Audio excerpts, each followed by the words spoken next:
If you go ahead and grab your articles of faith, turn over to article number 23. We're on that second part referring to tithing. It says, that paragraph says, we believe tithes and offerings are a part of the proper management of our individual resources for maintaining the tools and the people needed to properly propagate the Great Commission as a church body. Particularly in the areas of time, talent, and treasures, the Old Testament Israelite was obligated as a nation to give tithes and offerings to maintain the temple and the Levitical priesthood in order to maintain God's blessing on their land. However, the Christian is under no such obligation to give, but recognizes the practical principles from the Old Testament model and uses the tithe and offerings a biblical model for their own free will giving to the work of Christ and the ministry. The tithe from our resources being the necessary minimum to continue and maintain the work and commission of Christ to which God has called us, and the offerings to advance the cause as we are able without harming the necessary functions of the household. Okay, so we reviewed that a little bit, and we talked about the Old Testament free will tithe in last week, referencing to Abraham, where he tithed of what he obtained from the spoils of war when Sodom and Gomorrah were held captive, and he freed Lot and rescued the people from the kings from faraway lands, and he was able to save them, and he was able to tithe to Melchizedek, who had blessed him from the Lord. And then, of course, we looked at Genesis chapter 28, where it talked about Jacob, who had left his father's household, and he had gone to Bethel, and he from there had the dream about the ladder ascending and descending from heaven. Of course, we know that's a reference about the angels ascending and descending from Christ, and in the New Testament, there's parallels there that we don't have time to go into. But he talked about how that he was going to, if the Lord would bless him. We talked about how the tithe is from your resources that you have now. A lot of times people try to claim the tithe is something that you give in faith first, and then the resources come. That's not how tithing works. Tithing comes that God blesses you first, and then you, out of your gratefulness and grateful heart, give back to him a tenth, a tithe. And that's what Jacob did. He said the tithe was specifically for the building of God's house. So we see Abraham, the tithe was for the maintaining of Melchizedek and the blessing of Melchizedek. Through that, the tithe was given to the priest. And then through Jacob, the tithe was given for the building of the building, to maintaining the building, and so that there would be not just a building, but also a priesthood in the future. And so we understand that's how the tabernacle was first, the process of getting a place to worship with Melchizedek, and Jacob and Abraham, they all tithed to the Lord for the maintaining of the Lord's buildings and Lord's things like that. So just as God has blessed them spiritually and bountifully with material blessings, they were able to give back those resources so that they could have a physical building, a physical priesthood, and people maintaining those things so that they could continue to be a blessing to others through that direction. So we understood that from the Old Testament free will tithe is similar to where, as we look into the New Testament, what our free will tithe is based upon the promise given of the Lord, and then we in grateful heart giving back to the Lord. And then, of course, in this week, we're going to look at the national tithe of Israel, so that we can kind of understand how that they integrated the free will tithe into their national corporate requirement, because we understand that Abraham and Isaac and Jacob, they didn't have an obligation to tithe, but the Abrahamic, not the Abrahamic covenant, but the Israelite national covenant, that it gave an obligation to every person to tithe. Because, of course, the nation of Israel is an example nation for all of us to follow. We're not required to follow them, but they are our example as a nation to follow. And so if they did it, we ought to do it as well. Though they had to do it through a national requirement, we don't have that sort of obligation through our nation nor through the church. But it is a free will tithe out of the grateful heart. And if they could give 10%, we too can give 10%. And more if we wish. And we, of course, also notice that last part where it says that to advance the causes we're able without harming necessary for functions of the household, and it says to tithe from our resources being the necessary minimum to continue to maintain the work. And we've kind of noticed that a little bit as well, is that when we tithe, even though there's few of us, the tithe has covered the building and covered the things that we needed to get done. And though they've been saying, the tithe accumulates over time, and we were able to use those to maintain the resources that God has given to us. So we see how that is a blessing and be able to maintain. So a tithe is particularly for maintaining, and if you want to advance faster, you give offerings. You give something above and beyond the tithe. We talked about how that a lot of times people have faith promise offerings, things that they know that if they give to something, it'll advance the cause faster. Missions is oftentimes maintained and promoted and advanced through faith promise offerings. And those are above and beyond tithe, which is a free will offering as well. And so we understand that the tithe started out as a free will offering at the beginning, with that necessary minimum to maintain and build the household and kingdom of God. If we just gave our tithe, if everybody just gave our tithe, then the things of God would be fully maintained and fully functional.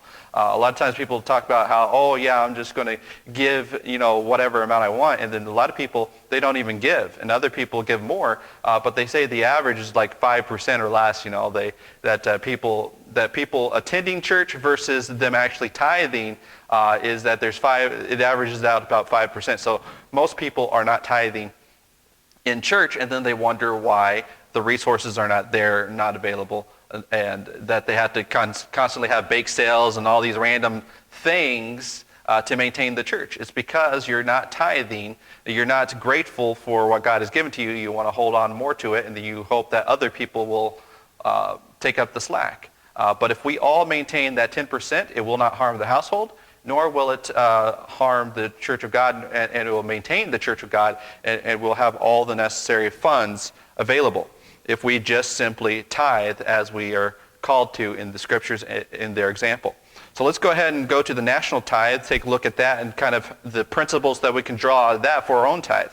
And it says Leviticus chapter 27. Let's go to Leviticus chapter 27.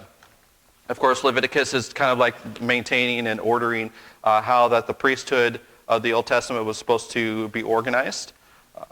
And it was kind of like their handbook for organization. Let's go ahead and go to Leviticus. Just Exodus, Leviticus, Numbers. Leviticus chapter 27.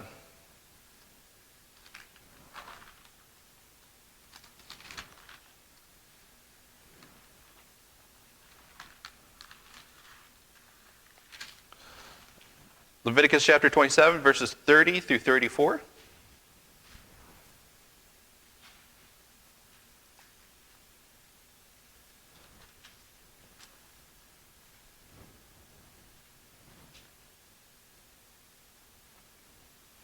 Okay, so it says, all the tithe of the land, whether of the seed of the land or the fruit of the tree, is the Lord's.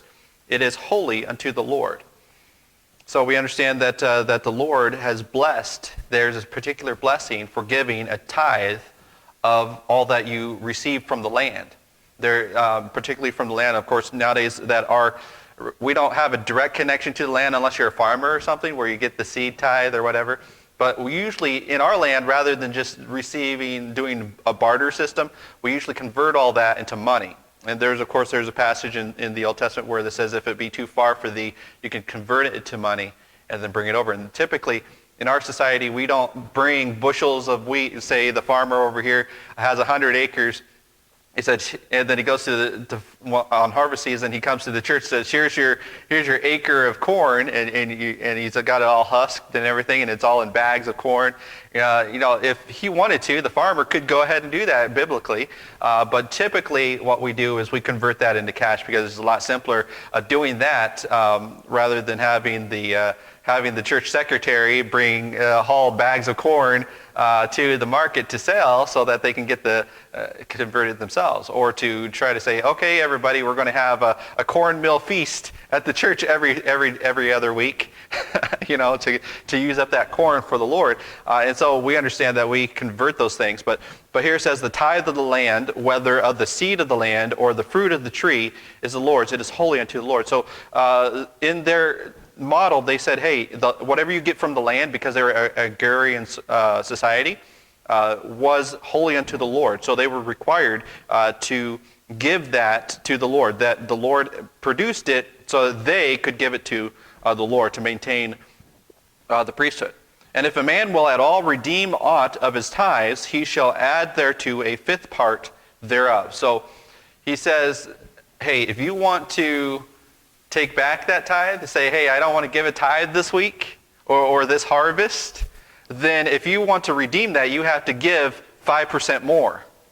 So if there's a particular tithe or a particular thing that was part of that tithe, but then you say, hey, wait a minute, that's something I want myself. You have to actually buy that at 15% rather than at the 10%. So there was a cost to redeem that tithe. So typically, money is money in our society, so it's not really a point, not really makes sense to do that. So, but in that society, there was a particular amount of piece of land. Maybe a lot of times what they would say, I have 100 acres, and this acre right here is the Lord's acre. And whatever produces from here, 100% of it goes to the Lord, and that was a tenth of their land. And so, but the saying is, if they wanted any part of that, if they had dedicated that to, then they want to redeem that piece of land, then they would have to give 15% extra from somewhere else to do it. And so that's kind of the fifth part thereof. And concerning the tithe of the herd or the flock, even of whatsoever passeth under the rod, a tenth shall be holy unto the Lord. So it was from the land and from the herds, from the plants and from the animals.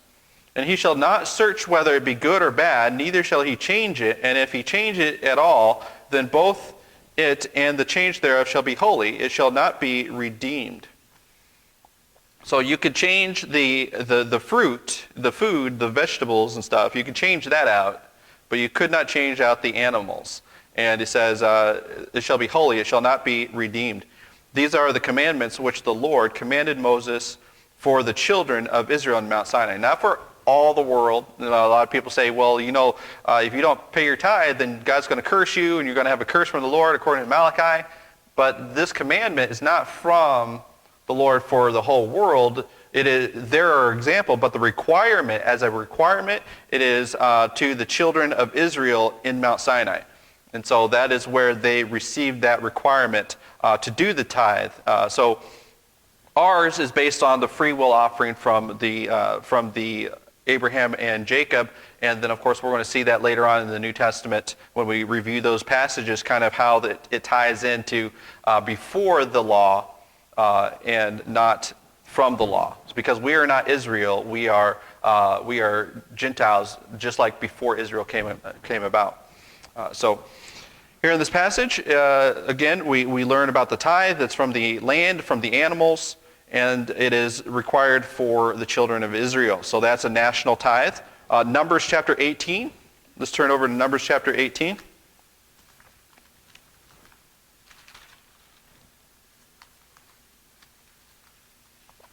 Numbers chapter 18, verses 21 through 32.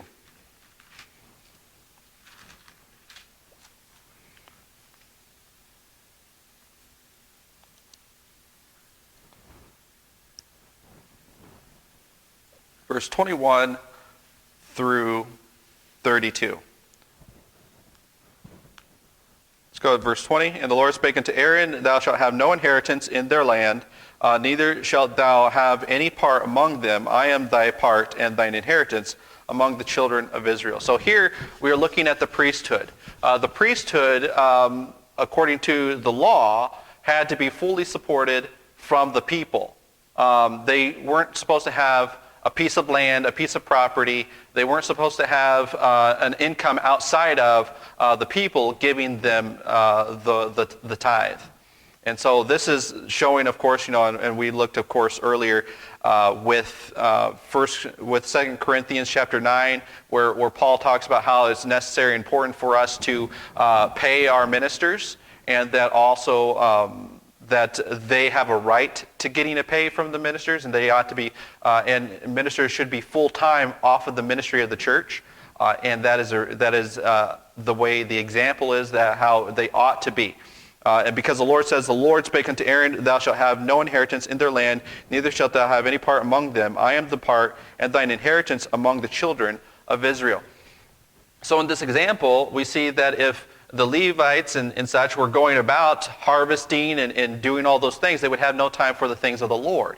They would be too busy doing the harvesting and stuff, and then they couldn't minister for the altar in addition to that. Those who minister of the altar eat of the altar, and so forth. And so here in this passage, we understand the importance of the nation supporting their Levitical priesthood, the Levites. Verse 21 says, And behold, I have given the children of Levi all the tenth in Israel for an inheritance for their service which they serve, even the service of the tabernacle of the congregation.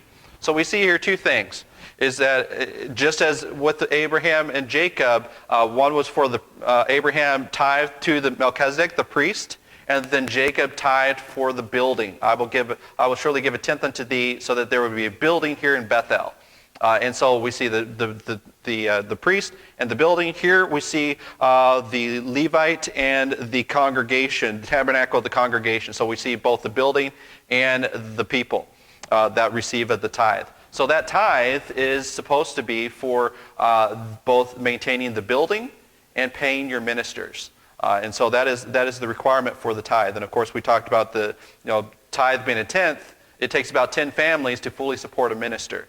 So until there are 10 families, the minister will not be supported full time. And so that's where Paul comes in with 2 Corinthians chapter 9, where he says, lest the gospel be hindered, they voluntarily do not take a paycheck. And that's what he talks about, and that's what I've talked about before as well, is that is not necessary, though it ought to be this way. The minister ought not to be going full-time, doing a secular job, and also ministering full-time as well. Though Paul was a tent maker, he said that it would be better, ideally, that they pay their ministers, even though that he doesn't want to be charged of them. This is the way it ought to be. And so we need to understand this. A lot of times, you got two types of people in the church. You got the members sometimes. Well, they say, well, I don't think that the church should support a minister and all this stuff, and we don't need to do that. And then you got the other type where you got the minister who feels like he should get a full-time paycheck, and then he's also going to go out and work full-time as well. Oh, I got time for both. I can double dip, if you will.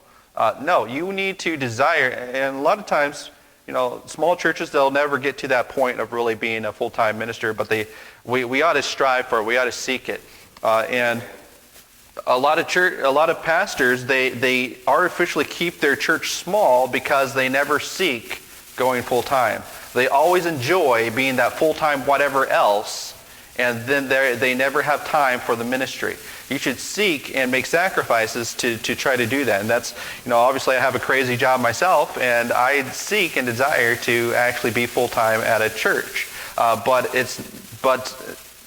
having that right away is not a hindrance to me going somewhere. You have a lot of times people, they want to be right out of Bible college, have that 100% support from a fully functioning church. Those are few and far between. But you need to realize that, hey, you need to put in the effort, and you can't get something right away. But here we see that the principle is that they do not have a secular income. They have a income from the tithe, which is holy unto the Lord. So the minister ought to be paid from the church from the holy tithe of the Lord. And that's how they should be supporting and supported their family. And the Lord spake he says, Neither must the children of Israel henceforth come nigh unto the tabernacle of the congregation, lest they bear sin and die. But the Levites shall do the service of the tabernacle of the congregation. They shall bear their iniquity, and it shall be a statute forever throughout their generations, that among the children of Israel they have no inheritance. So they were not supposed to have land or property or titles. They were supposed to live off of the church, and they were supposed to trust the Lord for that. Now today, typically, a pastor will have, like myself, we own property. We have a house. we have those things, and those are something that we desire to have after we retire and such. And so those things are maintained. But we also, of course, again, in our society, we use cash rather than just properties and such like that. And so there was also, of course, later on in this passages we may look at it, but when you went through Numbers and Leviticus, we talked about a while ago, there was talking about, even though they didn't receive an inheritance of land, they did receive an inheritance of buildings and different things like that in towns, just to live in and such. So we understand that there's a good principle there, and of course we are not obligated. We should follow their example, but every person's going to be different. Every ministry is going to be unique. But this is what we strive for. This is the example that we follow. And so that's important to understand as we go through those things. It's not saying, hey, if you don't instantly have 100% income from the tithe, then you're not following after the Lord or doing properly. We understand from Paul that these are examples, these are things we strive for, but not if you aren't doing them, then you're not doing ministry correctly. It's a give and take, it's a balance. So he says, but the Levites shall do service of the tabernacle of the congregation. They shall bear the iniquity. It shall be a statute forever throughout their generations, that among the children of Israel that they have no inheritance. Why? Because, again, the Lord spake and said, I am thy part and thine inheritance among the children of Israel. So they reap of the spiritual things through the people. Just as the people reap through the land, animals and plants and such, so too does the minister reap through them. And Paul talks a lot about that as well. But the Levites shall do the service of the tabernacle. So it is our job to maintain and serve the church, the Levites. And the Levites aren't just the pastors, but it's also the ministers such as deacons and such that are serving tables, that are maintaining those things. Of course, we understand that division. The deacons are ministers of the tabernacle that serve the tables, that do the mechanical things of the Lord, while the pastors are the ones who focus on reading the word and prayer and such like that, ministering in those two different offices. But both are Levitical. Of course, just as the Levite priesthood, both had the regular Levites and the sons of Aaron, which were the pastors, the priests, if you will. And so there was that division even in the Levitical tribe. So it says, but the Levites shall do the service of the tabernacle of the congregation, and they shall bear their iniquity. So they had to be focused on helping people with their sins, things that because they have to live off the society. People live off the land. Oftentimes they don't have time to be mindful of those things that might offend God, mindful of those things. They should strive for it. They should seek the word and such, but it was the priest that had, especially in that Old Testament time, had to do the sacrifices and had to do those things to keep people in good standing with God. And they had to focus on making sure that those things happened. So if a minister is not full-time, he doesn't have the time to look towards the sanctification of their flock, to look towards the things. So for example, if a pastor sees that there's a particular sin creeping into the flock, a particular sin that the community or the town is struggling with, he is to deal with that sin. He is to focus on that sin. He is to bear that iniquity. Not everybody has to spend their whole waking hours worrying about the sins of the community, but the pastor does. And so we see here that the full-time pastor has the ability to look at the community and say, what does this community need? What does this church need? And they are able to focus on that. A full-time secular working pastor has no time to oversee, if you will, properly the church and the resources and the things needed to focus on all those things. He just has to do what he can. But we see here it says that they ought to be focused on those things full time. Why? Because sin is ever present. Sin is ever creeping into the society. Sin is ever harming those things. And when you have when all your ministers are only part time and focus on secular work, which the society around us is always focused on, even having wives out of the household and working in the workforce. They want wives, they want children, they want husbands, all working so that you don't have time to focus on the sins of the society. They want those sins of the society to make money. They don't want to worry about some crazy preacher who's fully supported being able to have the time and the ability to oppose what they are trying to push in a community. But a full-time pastor of the community has the ability to focus on those things and bear those iniquities, bear those issues. He says, "It shall be a statute forever throughout your generations that among the children of Israel they shall have no inheritance. But the tithe of the children of Israel, which they offer as a heave offering unto the Lord, I have given unto the Levites to inherit. Therefore I have said unto them, among the children of Israel they shall have no inheritance." So in exchange for having this full-time ministry, they should receive of the congregation the tithe. And of course, we see also the tithe and offering in the New Testament church was laid at the apostles' feet. And so we understand that is their inheritance. And the Lord spake unto Moses, saying, "Thus spake unto the Levites, and say unto them, when ye take of the children of Israel the tithes which I have given you from them for your inheritance, then ye shall offer up a heave offering of it for the Lord, even a tenth part of the tithe." So here we notice as well is that if the tithe is for the minister and for the congregation, first the tithe goes to the minister here or the people, and then they tithe of that to the high priest. So just because they receive a tithe, they're living from the tithe, doesn't mean that they don't have to tithe. Oh, I don't have to tithe because I'm the recipient of the tithe. No, he says you receive a tithe, and then you tithe with what you receive. So everybody is tithing, the Levites and also the ministers. He says, and he says, from them for an inheritance, then you shall offer up a heave offering of it for the Lord, even a tenth part of the tithe. And this is your heave offering shall be reckoned unto you as though it were the corn of the threshing floor and the fullness of the winepress. So here they receive their tithe, and then they give a tithe, and it'll be as if they had land and property and stuff to gain those resources or had a secular job. So we see here that they receive of the tithe just as if you received, just as you receive a paycheck from your boss, so too the Levite receives a paycheck from the congregation and then tithes to the Lord from that paycheck. Thus shall you offer the heave offering unto the Lord all your tithes which ye receive of the children of Israel, and ye shall give thereof the Lord a heave offering to Aaron the priest, to Aaron the priest.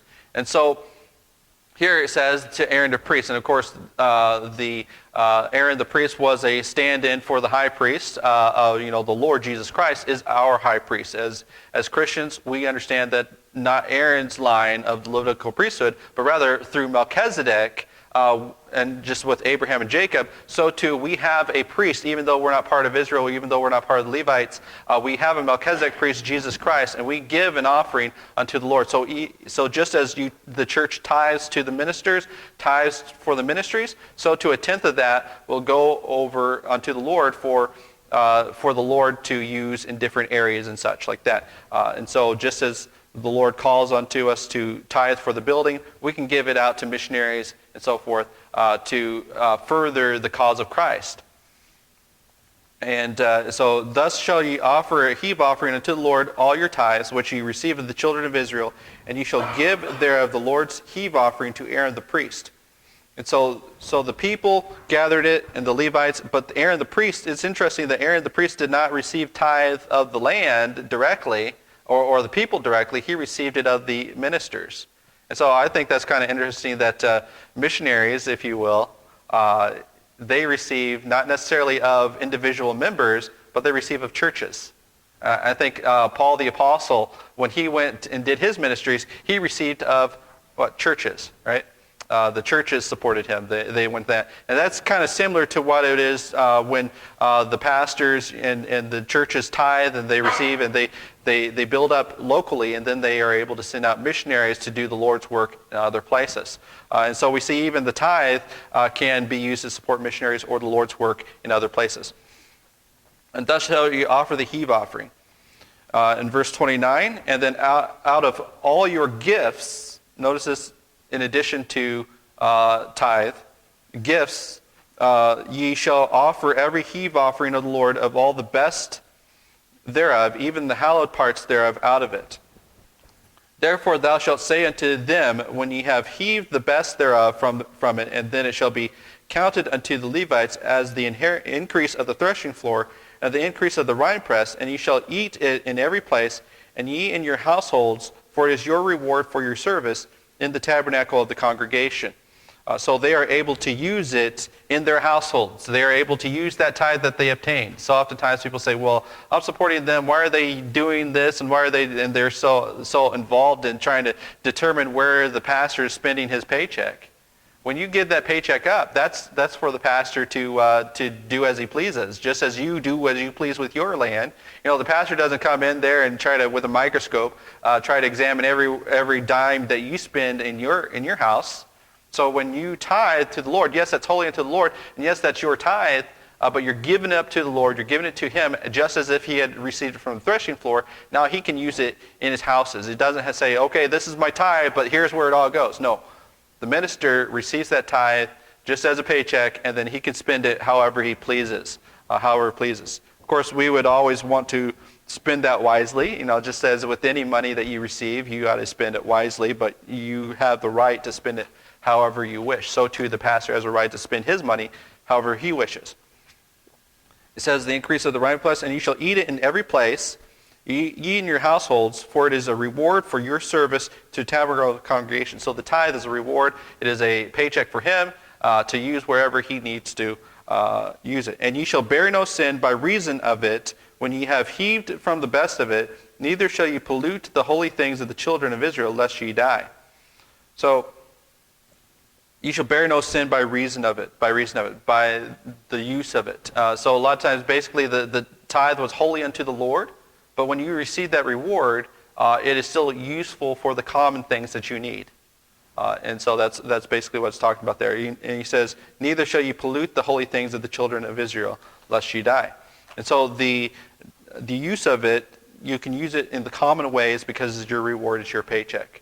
A lot of times people have this mindset that, if I tithe unto the Lord, then it's holy unto the Lord, then pastor ought not to be using it in common things. He can use it on food and clothes, but he can't use it on entertaining the family or taking a vacation. How dare he? That's the Lord's money, and he's wasting the Lord's money. No, he can use it. He doesn't have to worry about polluting that money, if you will, that holy thing unto the Lord, because it's his reward.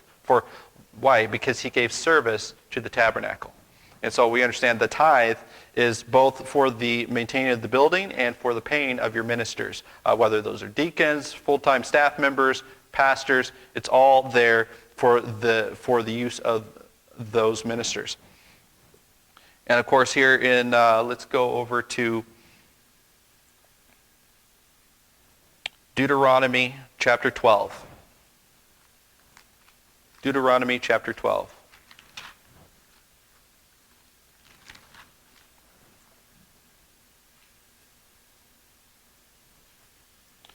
Deuteronomy chapter 12, 5 through 7.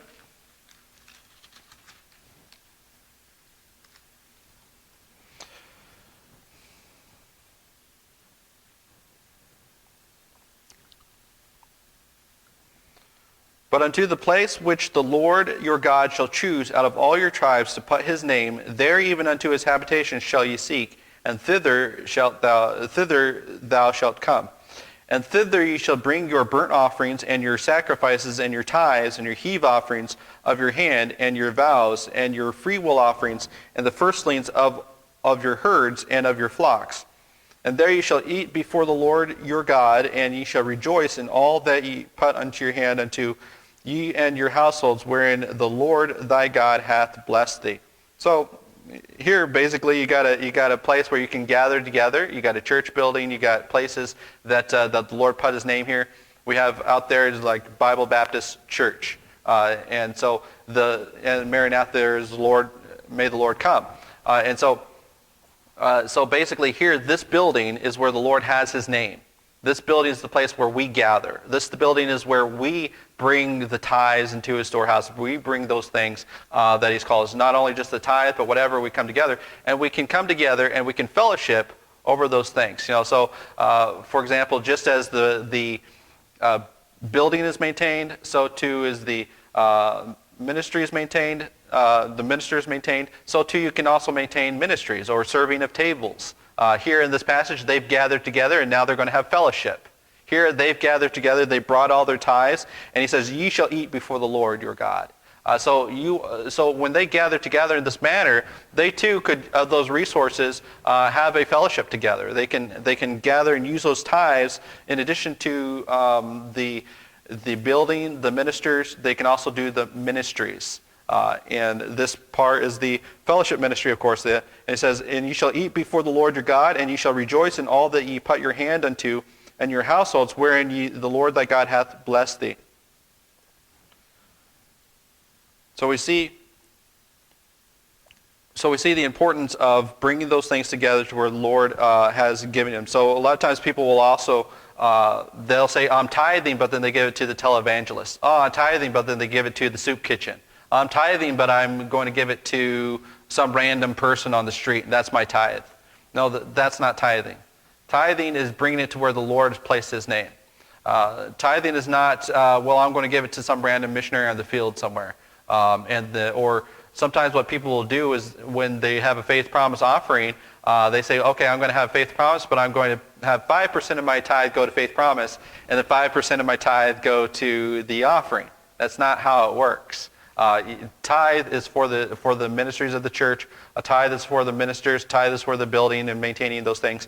And it is not for going to other places. It is not for other random ministries that you have to have. It's where God placed your name and where you gather together. It's not to where you send off and you never gather with those people. You never gather to, that wonderful ministry out there. You've never gathered there. You've never seen it. You don't minister with those people. Here in this passage, we see that where God placed his name, they gathered, they rejoiced over the things that God has gathered them with. And the tithe was placed there at that location. So it's important to understand that the tithe is for the church to gather together and to place in that place where God has put his name. So yes, we understand that a lot of times people, what's popular today is say, well, the church is not the building, it's just random people, and you are the church, you're the church. No, I don't really like that. The church is God's people assembled. God's people gathered together.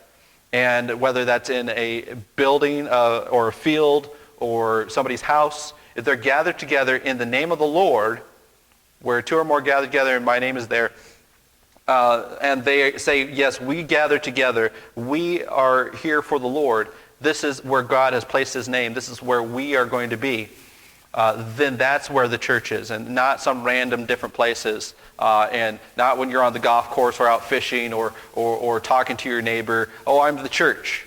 No, you're not the church. The church is the body of Christ assembled together, doing the work of Christ, bringing their tithes into the storehouse, bringing those things together, those resources, doing things corporately as a body, a collective body, not in individual parts doing random things that they determine on their own. No, they gather together as the body of Christ. They are dispersing as the body of Christ through these examples. And so they bring it to where God has placed his name. So that's an important concept to understand about the tithe. Just as they did it there, so too we do it here. Deuteronomy chapter 14. Deuteronomy chapter 14, 22 through 29. And we're already at 15 minutes till, so we'll go ahead and start at Deuteronomy chapter 14 next week. But the importance there is to understand that the tithe is for God's ministers, God's ministries, God's buildings. It is not for our random use. It is for the Lord's work. Let's pray. Dear Heavenly Father, thank you for these passages. Thank you for the opportunity to consider the importance of tithe, the importance of putting it in the proper places and to use it for the Lord's ministries. Lord, I pray that you'll just help us to use our tithe wisely as we go forward. In Jesus' name I pray. Amen.